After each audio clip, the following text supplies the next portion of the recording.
Ford, the 38th president.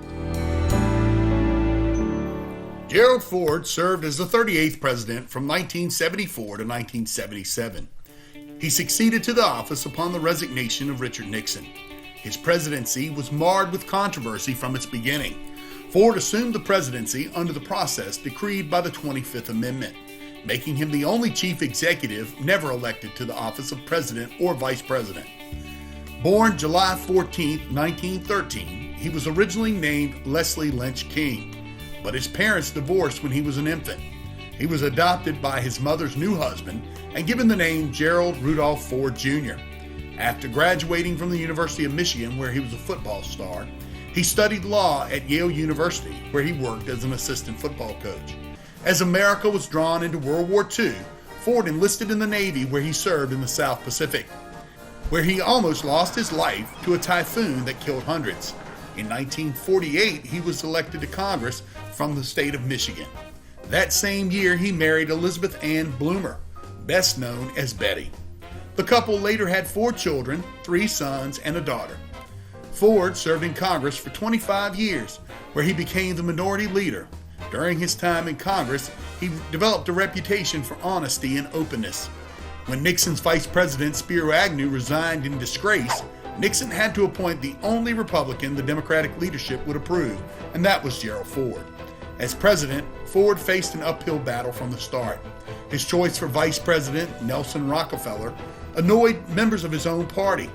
Rockefeller had a reputation for being a party liberal and a representative of the Eastern establishment. One of Ford's first acts as president was the announcement of a conditional amnesty for those who evaded the draft or deserted during the Vietnam War. But the most controversial action of his presidency came when he pardoned Richard Nixon of any charges resulting from the Watergate scandal. Economically, Ford faced the challenge of rising inflation, which he tried to counter by slowing the economy. This resulted in a severe recession which lasted from 1974 to 1975. Despite his Whip Inflation Now program, which went by the acronym WIN, Ford could do little to stop the nation's economic problems. Despite having been very successful as an athlete in his younger days, he was prone to physical pratfalls, such as hitting his head while deplaning, tripping while golfing, and falling while skiing, which were all well documented for the public. In September of 1975, Ford survived 2 assassination attempts.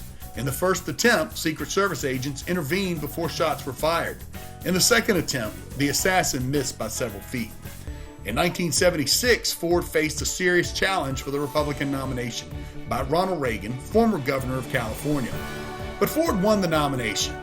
In November of 1976, Ford was unable to overcome the negative fallout from the Nixon pardon and his clumsiness in front of the camera, and he lost to Democratic challenger Jimmy Carter.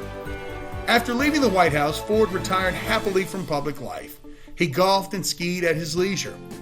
He published his autobiography, A Time to Heal, in 1979. Ford passed away on December 26, 2006, in Rancho Mirage, California.